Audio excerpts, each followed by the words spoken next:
Hello and welcome to our webcast of November 18, 2016. This is Amy Asbrook, the director of Toujours Vivant Not Dead Yet and chairman of the board of EPC, and my name is Christian Debré. Toujours Vivant Not Dead Yet is an organization by and for people with disabilities and our allies.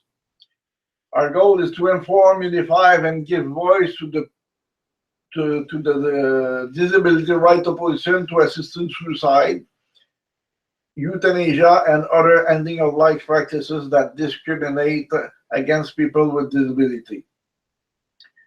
Today's topics, we have two. Women face greater danger from assisted suicide. And second one is assisted suicide bill defeated in South Australia. So just around the world. So Amy Asbrook will talk about it with us. Okay, great, thanks.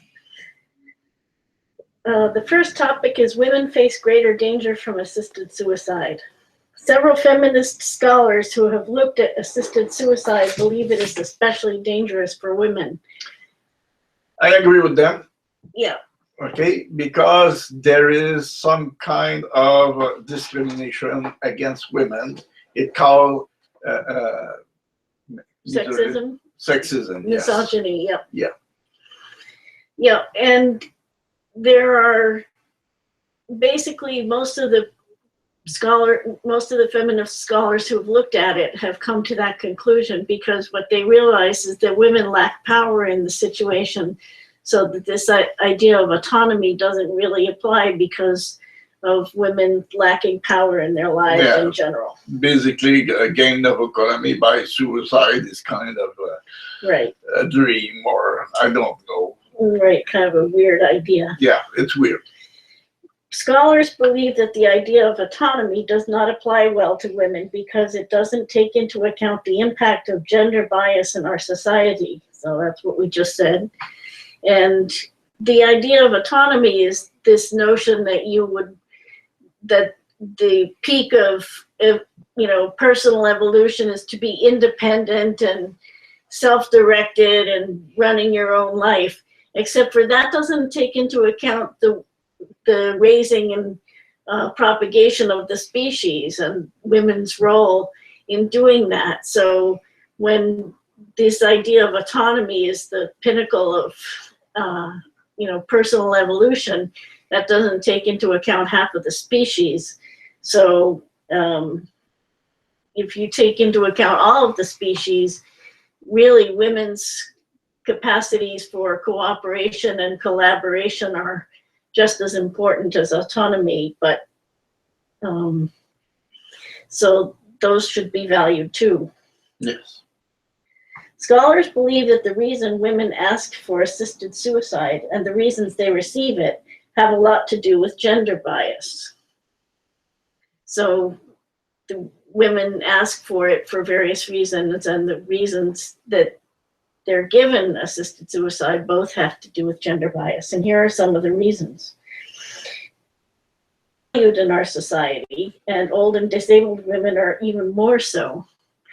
And if you wonder about the evaluation of women, just look at the US election. Yeah, Trump gave us a very good example of misogyny in France. Yeah, misogyny. Yeah. Yep, it's the same thing. And, people, some of the remarks about Hillary Clinton were really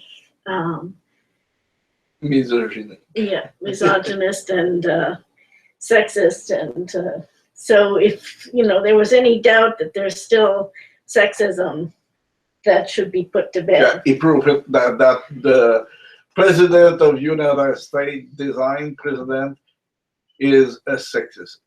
Right. And this idea that, women can't be president, it's still strong enough that... yeah, because some people have voted for Trump because the opponent was a woman. Yeah, exactly. Probably few was enough to beat her. Right. And when, women's are supposed to be attractive and their purpose is to have children and be young and attractive to attract a mate. And that makes it especially difficult for older and disabled women who aren't sort of in the running. Yes, they are no good anymore. Right, exactly.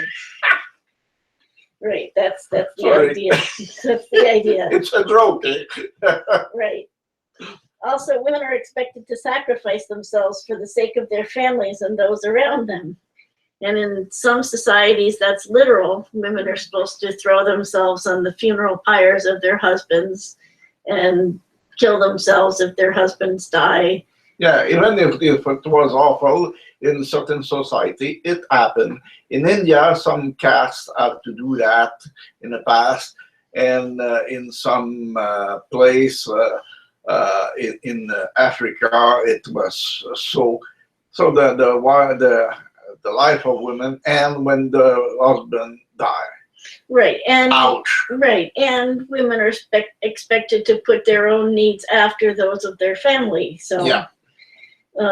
So that's when there's a question of whether there are enough family resources, women are expected to put their needs before after the families, and if the family doesn't have enough resources, well, then the woman has a duty to die.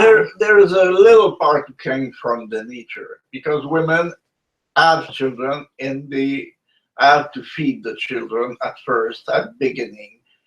But it's not true for adults, it's not true for society, it's not true for many things. Right, and it's also, it might have come from an evolutionary thing, but we're so far beyond the evolutionary. Yeah, we're supposed to have evolved. But yeah. some are not, like Trump. Right. Right. Also, women have a hard time getting good health care for lots of reasons. First of all, women often get poor pain relief. There's a belief in A false belief that women don't feel pain as much as men do because women endure the pain of childbirth, but that of course is not true. Women feel pain just as much as men do, but that belief that women don't feel pain as much often gets translated into not getting good pain relief. Also, women's physical problems are often written off as psychological in origin.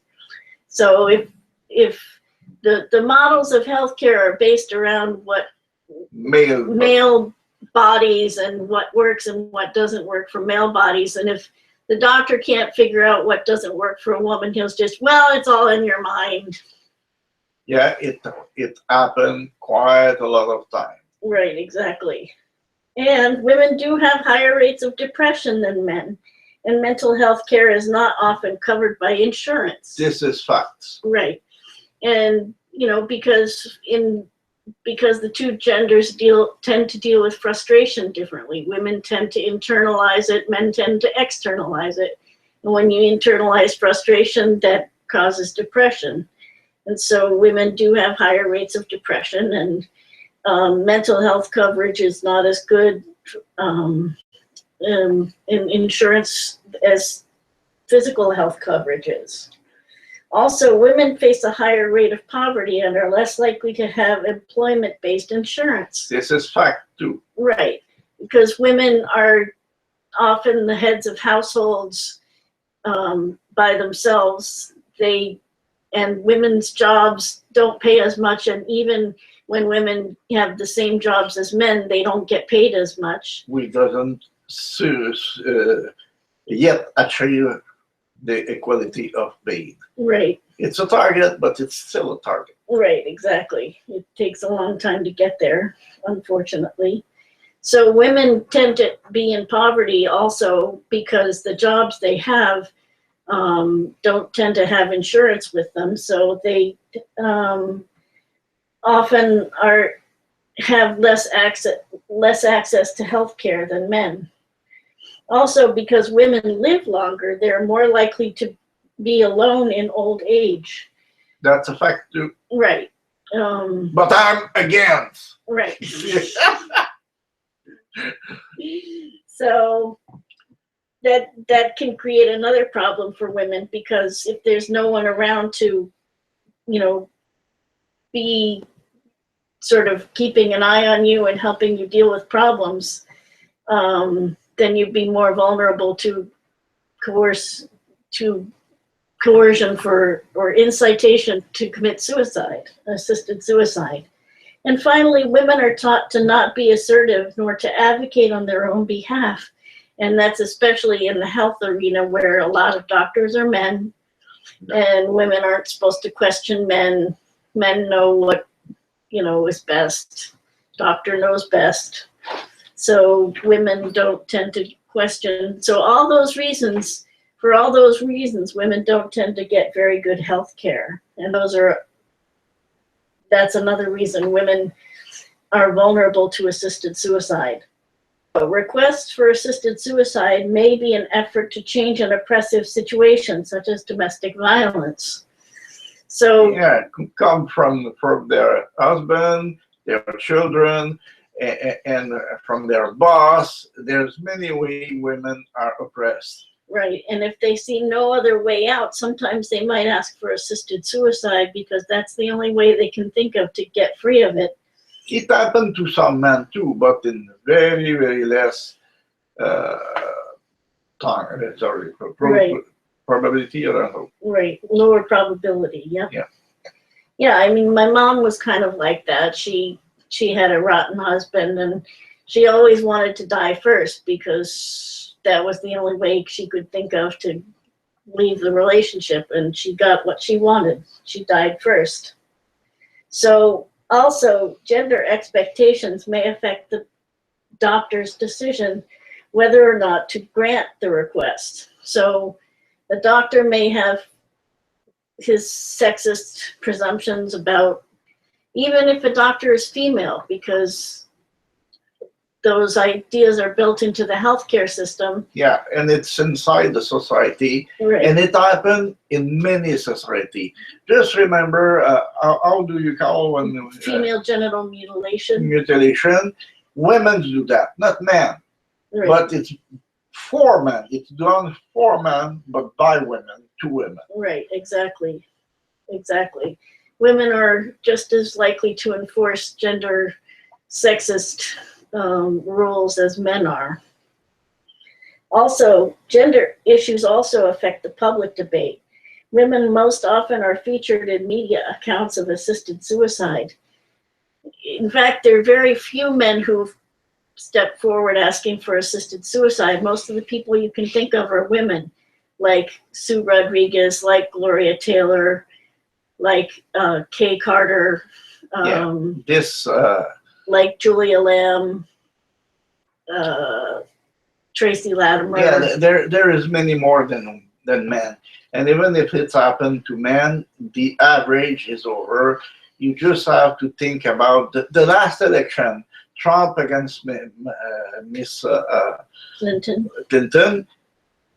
Even if Trump spent less than Miss Clinton, what happened is Trump was doing all kind of bizarre thing. He had more exposure on the TV, and it was elected. Right, exactly. Right, but the more of the people who more of the stories about assisted suicide are about women, and that's largely because the expectation is that women will want assisted suicide and women will get assisted suicide, and it goes more publicly, like Brittany Maynard and lots of, I mean, you can think of a couple that are men, but most of them are women. Also, the devaluation of women and the expectation of self-sacrifice may play a role in the public's attitudes about assisted suicide. You wouldn't hear of somebody saying that a World War II veteran should sacrifice himself for his family, whereas you might hear somebody say, well, a woman should sacrifice herself for her family. So it's a different standard. Yeah.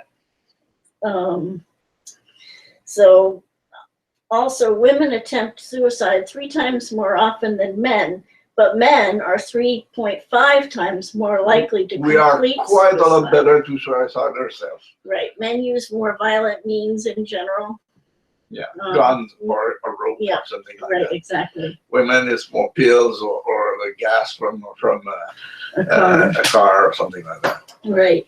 Assisted suicide seems designed to equalize those numbers. So since fewer women die from suicide but make more attempts, when assisted suicide is introduced, it evens out the numbers of people who succeed, or I should say, who complete suicide, because you don't want to think of it as succeeding, but where the suicides are It completed. is not a success. Right, exactly. This is fact. Right, exactly. But since the completion rate is virtually 100% with assisted suicide, it evens out the numbers of people who complete the suicide. In some countries, such as Belgium, the ratio of women to men who have euthanasia is about even. But in other countries, like Switzerland, more women than men have assisted suicide or euthanasia. And 70% of Jack Kevorkian's victims were women. So 70%. Right. It's a difference of 40%. So to equalize, you have to bring back 20% of the population. right, It's awfully big. Okay, so it's a kind of we could not call it a fact. This is indication or side proof or something. Okay, but there is so much of that that we could say this is a fact. right.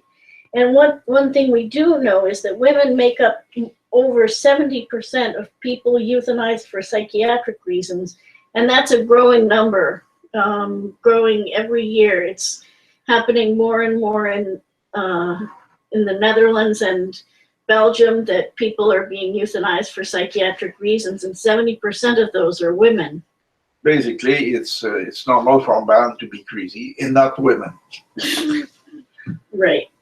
And those people are not terminally ill. Those people are not dying. And so when they're euthanized, they're being killed, whereas they wouldn't ordinarily die.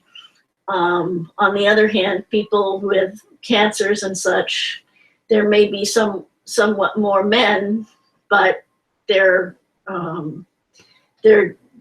going to die eventually anyway because of their terminal illnesses.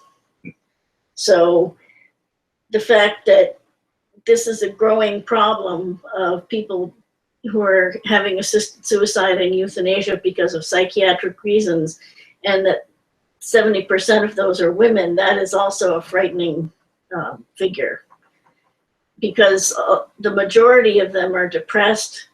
A lot of them have bipolar disorder. There are many autistics among those people. So, lots of different conditions, but again, mostly women. Okay, that's all for our first topic. Our second topic is assisted suicide bill defeated in South Australia. A bill which would have legalized assisted suicide in the state of South Australia was defeated by one vote after an all-night debate.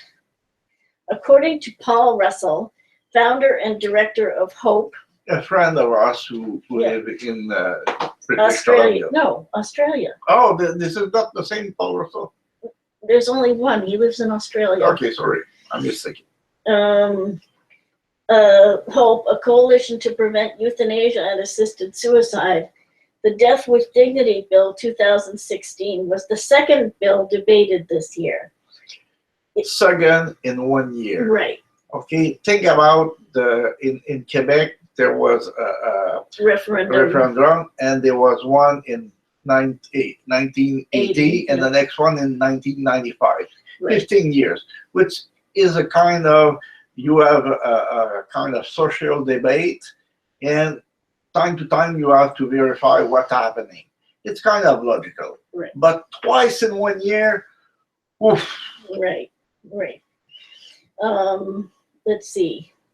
It came closely on the heels of an abandoned recent attempt in the same parliament to enact a Belgian-style bill. That bill was deemed to be a bridge too far for the parliament, and the substitute new bill was seen by many as more moderate, a sort of bad cop, good cop scenario. Yeah, standard scenario of right. You present the worst possible first, and everybody says no, that's terrible, and they defeat it. But any improvements seems to be, oh, it's a lot better. Maybe we should. Right. The next slightly more moderate bill seems like a huge improvement, and everybody goes for it.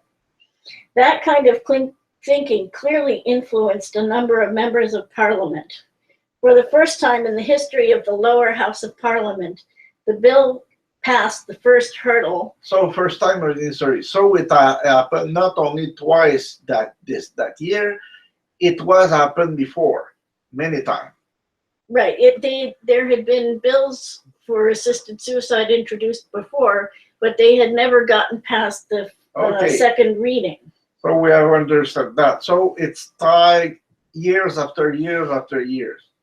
And refuse. And that year, okay, I get there. And the system in Australia is really close to the one we have in Canada. Yeah. We are both was both kind of dominion from the England. Okay, the law are almost the same, and it was created almost at the same time. It's very close. Right. System. Okay, the bill passed the first. Let's see. Sorry, I lost my place. I lost your place. For the first time in the history of the lower house of the parliament, the bill passed the first hurdle, the second reading, by a margin of 27 votes to 19 in the early evening. So it was kind of close vote. Right. It was fairly close, and some of the people who voted in favor of the bill wanted it to go to the third reading so that it could be debated more and find out more about the bill. The debate moved on to the committee stage, where clauses are debated and questions can be asked of the mover of the bill. Running late into the night, in fact all night, those opposed to the bill and others exposed many of the shortcomings of the bill in a forensic manner. Even people who was in favor exposed some new facts. Right, okay. Exactly. So they basically took the bill apart and showed some of the problems with the bill, and that debate took all night. The final vote was taken at 4:02 a.m. The House divided 23 votes to 23. So we could call it very close. Right. Because it's equal, 23 to 23. But right. What happened? The bill was defeated on the vote of the Speaker. So the Speaker of the House. I have to congratulate the Speaker of the House. Making a good decision. Yeah, a very good one. Right. He listened to the evidence. He determined that it wasn't a good bill, and he rejected it. Yes. So, for more information about what you hear in our podcasts, you can go to our Facebook at facebook.com/toujours vivant, not dead yet, all one word. You can go to our website at tvndy.ca. You can visit our, you can send us an email at info@tv-ndy.ca, or you can follow us on Twitter @TVNDY. Now, next week, we're not going to be here because we're going away for American Thanksgiving. Or 2 weeks in a row. Right. And then next week, we do go to Ottawa. Right. To participate to many different meetings and activities. So we won't be here for the next 2 weeks. So we will see you the next time. Thank you to Christian for helping out. Thank you, Amy, and take care. We will see you in time. 3 weeks. Yeah. And Aye. Aye.